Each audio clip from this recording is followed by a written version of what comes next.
Hey, in this video, I'm going to answer the question, does lumbar spinal stenosis lead to hip and knee pain? People with lumbar spinal stenosis are often confused about how to read their symptoms because often they don't even have back pain at all or pain in the lumbar spine.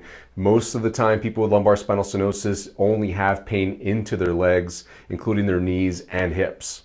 But if you've got a history of old knee problems or old hip problems, it can get really confusing on how to tell if the pain's coming from the old hip or knee problems or if it's coming from your lumbar spinal stenosis problem. Coming up next in this video, I'm going to tell you how your lumbar spinal stenosis diagnosis has a deeper rooted problem that could be setting you up for hip and knee problems. My name is Dr. David Midoff, and I'm a specialist physical therapist at Paso Manual Physical Therapy.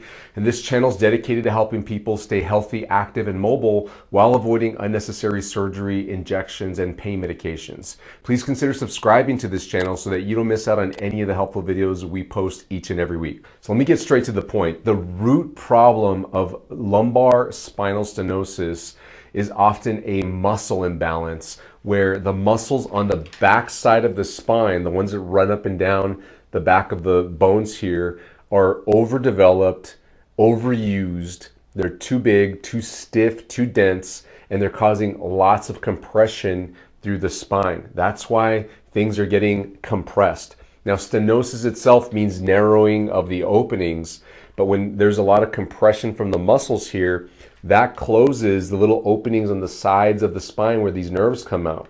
If you've had an MRI telling you have stenosis or your doctor explained to you that you have stenosis, that is most often coming from lateral stenosis, or it's also known as foraminal stenosis because the holes on the side here are called the lateral foramina. So they'll call it lateral stenosis or foraminal stenosis. And then the second kind of stenosis that you can get is central stenosis, which is also caused by compression from these muscles. It's the same root problem. It just is a matter of where's the body going to break down first. For central stenosis, that just means the spinal cord in the inside, in the middle of the spine bones here, is getting compressed. And it could be because you have a slippage of the bones, you have a disc going into the area, or the actual space itself could be narrowing. And that's the body's response to excessive compression in the area. That compression from those muscles causes abnormal forces to go through the joints, to go through the discs, to go through the entire bones and the nerves as well.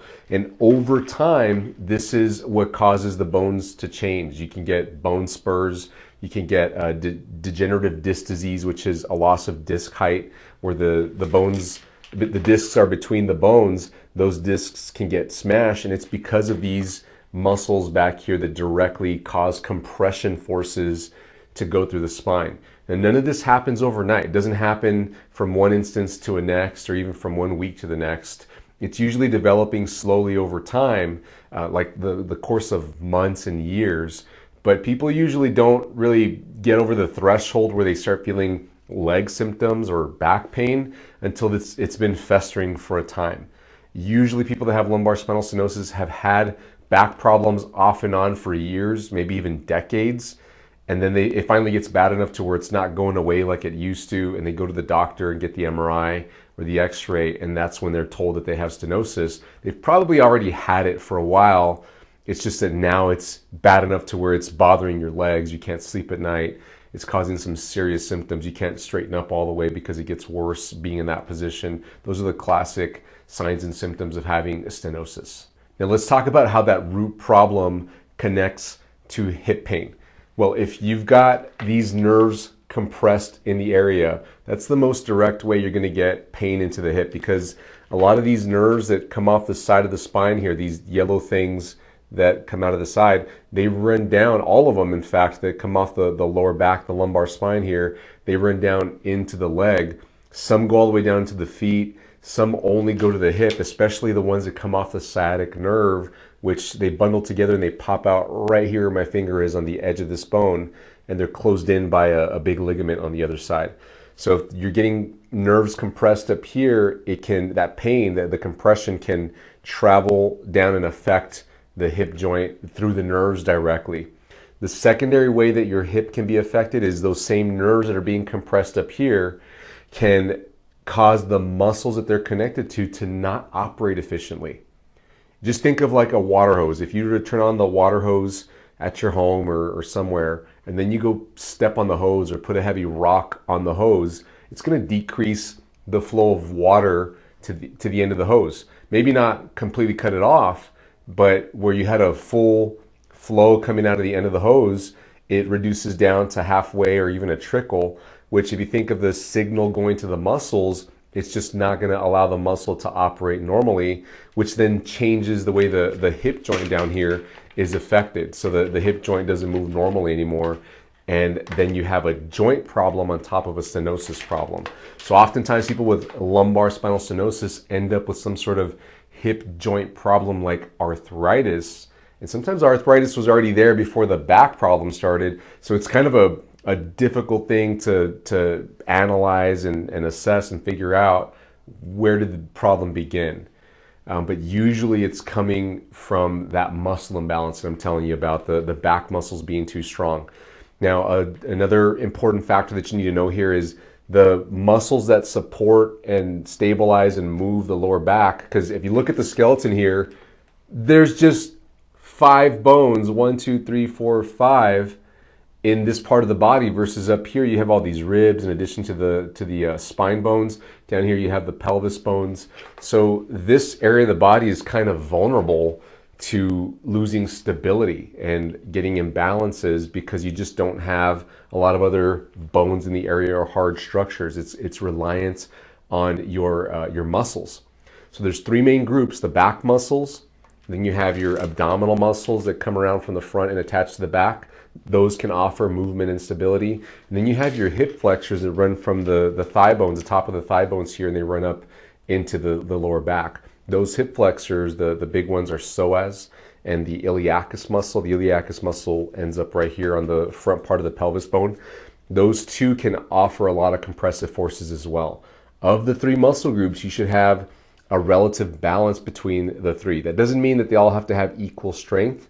It just means that the forces on the lower back should be such that everything's moving uniformly. You don't have excessive compression in the area, and not one muscle group is overworked or working too hard.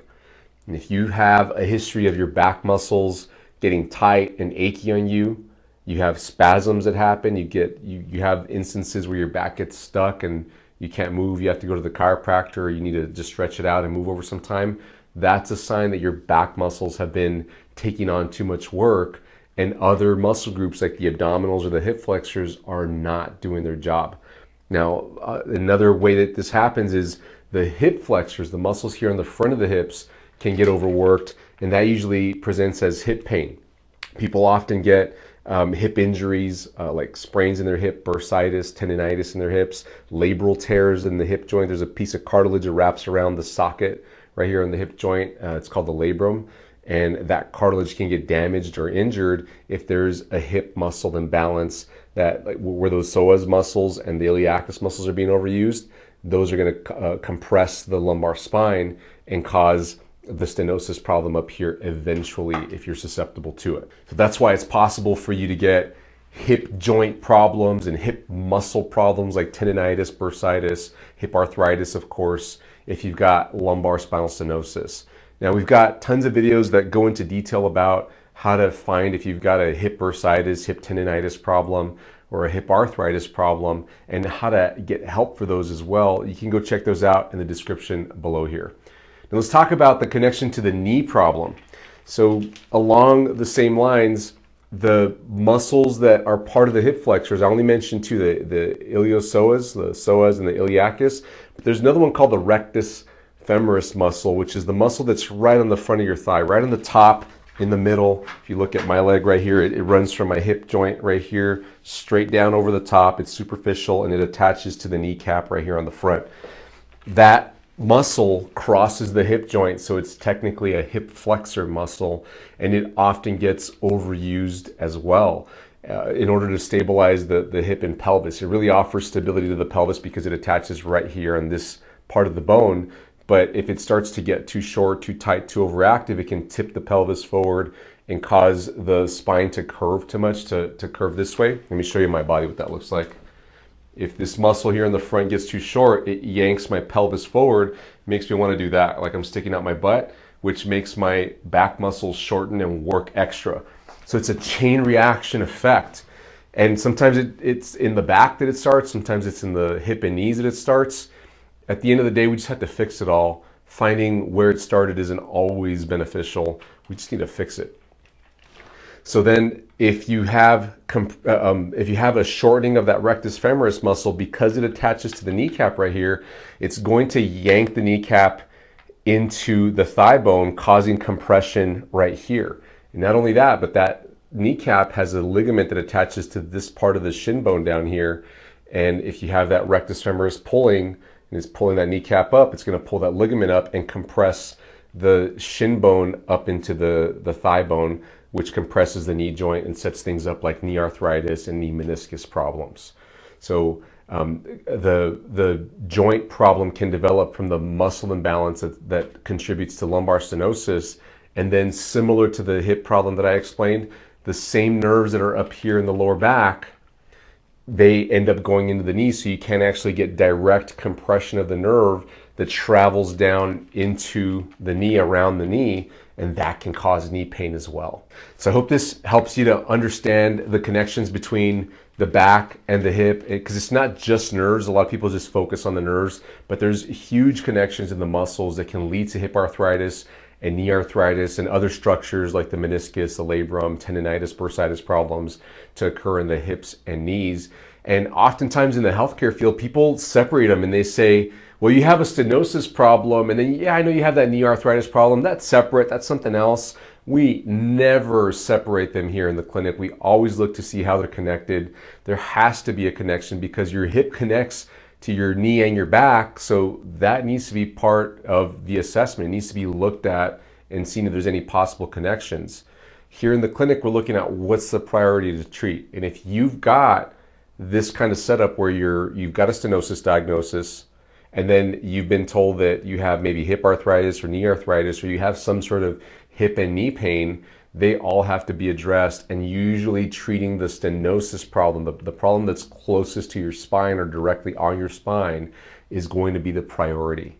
In some cases, less so. You might look at the foot. There might be some foot problems that set up a knee, hip, and back problem. But more often than not, the priority is going to be up in the lower back. You've got to treat the root problem, which is going to be like an abdominal weakness.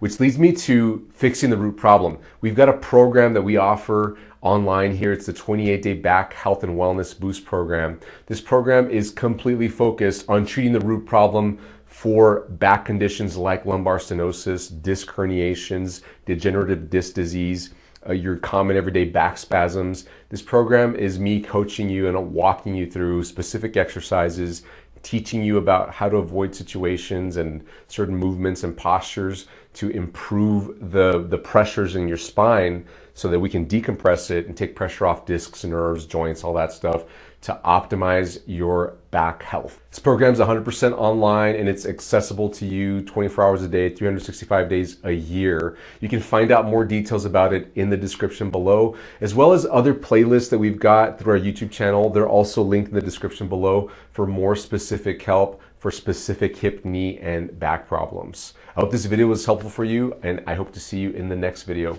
Thanks. Bye-bye.